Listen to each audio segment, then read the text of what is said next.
sizni kuzatayotgan odamlarga rivojlanishi uchun bitta maslahat bering, shu ko'pchilikka foydali bo'lsin. Bitta maslahatim, 3 ta xususiyatni shakllantirishni maslahat beraman. O'zimdan kelib chiqib, o'shanda bu dunyosi uchun ham, u dunyosi uchun ham, chunki biz baribir sinov uchun keldik-ku.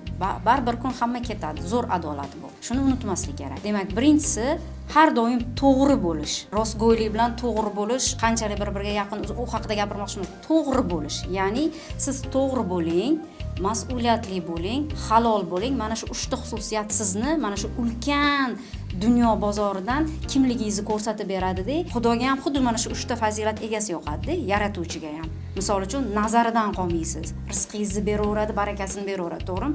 Endi jamiyat ham mana shu xuddi 3 ta xususiyat bor odamni tanlaydi. Misol uchun men ish beruvchiman, men har doim qidiraman mana shu 3 ta xususiyatni.